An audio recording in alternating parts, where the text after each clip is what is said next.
के जानिब से पूरे कर्नाटक में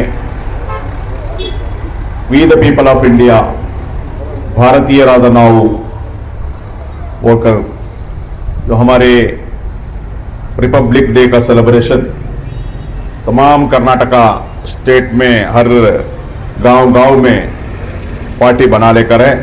इस खुशी का मौके पर अब तमाम लोगों को मुबारकबाद देते हुए आज का इस रिपब्लिक डे का चंद बात आपका सामने रखता हूं। देखिए, ब्रिटिशों का जो हुकूमत के बाद इंडिया को बहुत जद्दोजहद के साथ आजादी मिला। ऐसा ही आजादी नहीं मिला, आप सब तमाम लोगों को मालूम है। करीब 200 साल का ऊपर जो जद्दोजहद शहादत होने के बाद इस मुल्क को जो आजादी मिला है। आजादी मिलने के बाद फिर एक बार हमारे देश गुलामी को नहीं जाना है और अवाम को इक्तिदार मिलना है। इसके लिए एक बेहतरीन कॉन्स्टिट्यूशन का जरूरत था।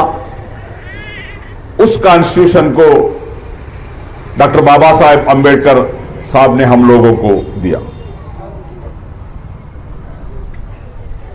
और इस कॉन्स्टिट्यूशन को हम अपनाए। उस दिन को हम लोग हर 26 जनवरी को हम लोग इसको सेलिब्रेशन करते आए हैं। मगर जो कॉन्स्टिट्यूशन में इक्वालिटी है, जस्टिस है, सबको बराबरी के बारे में बात करते हैं, वो धीरे धीरे उसका ऊपर कुछ हमला हो लेकर है। कौन सा हमारा जो आजादी के लिए हमारे बड़ों ने जान दिए, हमारे बड़ों ने शहीद हुए, मगर उस जो आजादी को, उस कॉन्स्टिट्यूशन को, वो कॉन्स्टिट्यूशन को का वैल्यूज को बचाने में हम लोग फेल्यूर हो गए हैं, ये हम लोग मानना है। क्योंकि डॉक्टर बाबा साहेब अंबेडकर साहब ने एक बात कहे थे जिस दिन हमारा कॉन्स्टिट्यूशन को जो हम लोग अपनाए, उस दिन ये बेहतरीन कॉन्स्टिट्यूशन है। अगर इस कॉन्स्टिट्यूशन को जारी करने जगह या पार्लियामेंट या असेंबली में अगर ईमानदार लोग, सही लोग, सच्चे लोग, अच्छे लोग नहीं गए तो कितने भी बेहतरीन मेरा कॉन्स्टिट्यूशन रहा तो भी कोई फायदा नहीं। आज हम लोग को देखने को आला है जो धर्म का आधार पर जो नफरत का, धर्म को नफरत वजह से, धर्म का नफरत, जात का नफरत करते हुए जो नरेंद्र मोदी 2014 में हुकूमत आने के बाद जो विविधता में एकता जो बोलते हैं हम लोग, विविधता एकते, वो छोड़कर पूरा एक रूप होना है बोलकर बोलते हैं। अभी हमारे पुतलेंजय साहब ने बताए, एक देश एक लैंग्वेज होना चाहिए, एक इलेक्शन होना चाहिए, एक धर्म होना चाहिए, एक पार्टी होना चाहिए। ये मल्टी पार्टी भी नहीं रहना है, 2 ही पार्टी रहना है, ऐसा ही एक चले कर। तो ये सब, ये जो भी बात जो बोल रहे हैं, ये हमारे डेमोक्रेटिक सिस्टम का खिलाफ है, संविधान का खिलाफ है। ये जो लोग अवाम के बारे में फिक्र करना था, मजलूमों के बारे में, दलित, आदिवासी, पिछड़ का तबके के बारे में जो फिक्र करना था, वो फिक्र आज हो लेकर नहीं है। खाली कभी हिंदू मुस्लिम ऐसा हो लेकर है।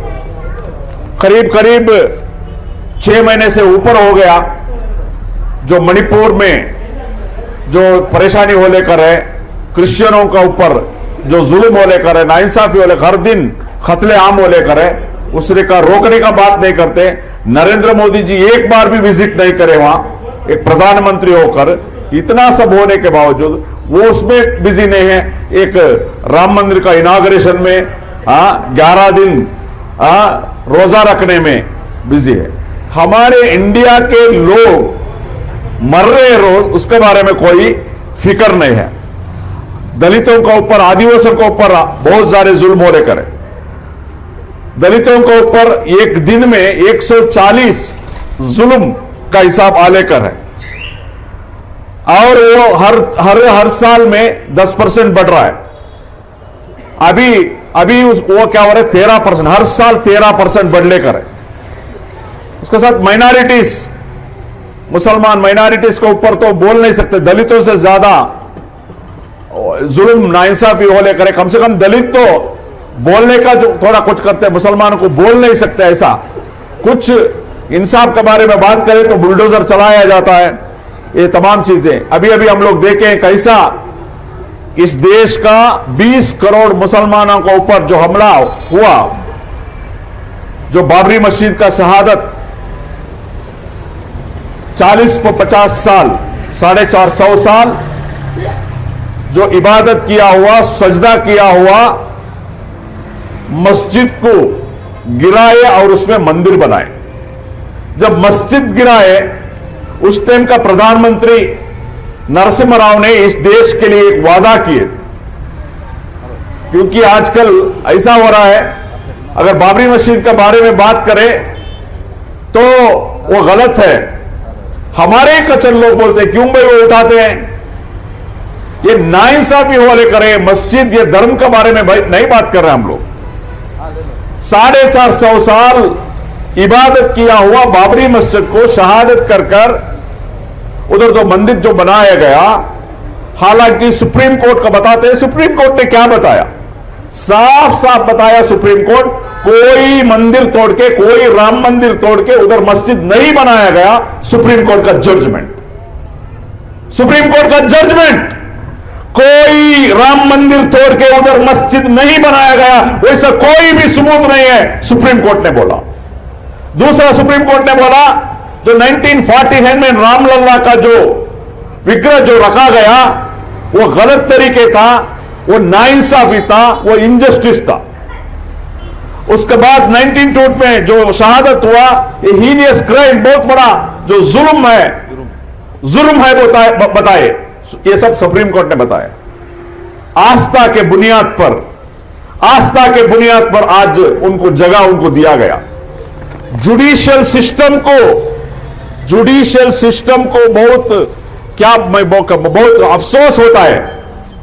एक जगह के बारे में, एक प्रॉपर्टी के बारे में अगर डिस्प्यूट क्या था, बाबरी मस्जिद का जगह का डिस्प्यूट क्या था? डिस्प्यूट ये था जगह के बारे में, जगह का हक किसका है, जगह किसका है? जगह सुन्नी वक्फ बोर्ड का नाम पे था, डॉक्यूमेंट था। हालांकि एक सिविल डिस्प्यूट होना था जो एविडेंस का आधार पर, एविडेंस सुन्नी वक्फ बोर्ड का नाम पे डॉक्यूमेंट था, उसके बावजूद भी आस्था का बुनियाद पर जजमेंट दिया गया। ये सिर्फ 20 करोड़ मुसलमानों के लिए, जो लोग इस सेकुलरिज्म को, संविधान को मानते हैं, उनके लिए भी एक बहुत बड़ा अपमान है। तो ऐसा कैसा मुसलमानों के ऊपर, माइनॉरिटीज के ऊपर जुल्म करना चाहिए, वो तमाम चीजें अपनाकर जुल्म कर लेकर है। और उसके साथ साथ सिर्फ दलित, मुसलमान, आदिवासी नहीं, हमारे मां बहनों के ऊपर भी कितना जुल्म हो लेकर है। हर दिन रेप, हर दिन बहुत बड़ा जुल्म उनका ऊपर हो लेकर है। आपको मालूम होना चाहिए, हमारे देश को जो लोग मेडल लाए ओलंपिक्स में, एशियन गेम्स में, जो रेसलर्स जो कुश्ती खेलते हैं, उन्होंने ब्रिजभूषण, जो बीजेपी का लीडर का बारे में ओपनली बताया, इसने ब्रिजभूषण जो बीजेपी का लीडर है वो सेक्सुअल हरासमेंट किया। 2 एफआईआर होगा, 2 एफआईआर होने के बावजूद कौन बोले, कौन कंप्लेन करे? एक आम हमारा बहन नहीं, इस देश के लिए विदेशों में जाकर मेडल लाया हुआ, गोल्ड मेडल लाया हुआ लोग, उनके मामा, हमारे रेसलर्स कंप्लेंट किए, एफआईआर किए। इस देश का 140 करोड़ का सामने आकर मीडिया में बोले इस जालिम ने हमारे ऊपर जुल्म किया, हमारे ऊपर सेक्सुअल हरासमेंट किया। अफसोस होता है इस देश का जो जुडिशरी के बारे में। 1 घंटा ब्रिजभूषण को स्टेशन में रखने में, अरेस्ट करने में कामयाब नहीं हुए। क्या जुडिशियल सिस्टम है ये? कानून बीजेपी को एक, आरएसएस को एक कानून, अवाम को एक, मुसलमानों को एक। आपको मालूम है कर्नाटक में यूटी खादर के बारे में सिर्फ एक कमेंट किए, जो सावरकर के बारे में जो बात बताया था यूटी खादर, उसके बारे में एक सोशल मीडिया में एक कमेंट किए बोलकर हमारे रियाज भाई जो मीडिया हमारा इंचार्ज है उनका ऊपर एफआईआर कर अरेस्ट किया गया था। क्या बताया मालूम है आपको? ये यूटी खादर जब बीजेपी ने सुवर्ण विधानसौध बेलगाम में सावरकर का फोटो डालने के बाद सिद्धरामैया, डीके शिव कुमार, यूटी खादर तमाम लोग प्रोटेस्ट करते हैं। आपको मालूम होना चाहिए कांग्रेस, जब कांग्रेस अपोजिशन में था, ये लोग तमाम मिलकर सुवर्ण विधानसौध बेलगाम में प्रोटेस्ट करते हैं। सावरकर का फोटो जब डाला गया, उसके बाद जब इनका हुकूमत आया, यूटी खादर स्पीकर होकर बैठते हैं, उसको निकालने के बाद किए तो हम निकालने का काम नहीं करते, हम जोड़ने का काम करते हैं बोलते हैं। ये दुगलापन जो है, ये लोग ही प्रोटेस्ट किए। अब इनका हुकूमत आया, वो निकालने में महात्मा, आप अफसोस होता है। आप देखो वो फोटो, महात्मा गांधी जी के बाजू में ये सावरकर का फोटो, महात्मा गांधी जी का कत्ल में ये मुजरिम था, ये आरोप, ये अक्यूज था, ये सावरकर। ये हालात है। तो इसलिए भाइयों, बुजुर्गों, मां बहनों, ये जो इस देश का जो कॉन्स्टिट्यूशन को बचाना हमारा जिम्मेदारी है। हम लोग ये मानेंगे कि ये जो कांग्रेस बचाएगा, ये दूसरे पार्टी बचाएगा। आपको मालूम है कांग्रेस, कर्नाटक में कांग्रेस का हुकूमत है। कांग्रेस का हुकूमत रहने के बावजूद भी जो बाबरी मस्जिद का स्टेटस डाले बोलकर कितने लोगों को अरेस्ट किया, सिर्फ स्टेटस डालने की वजह से।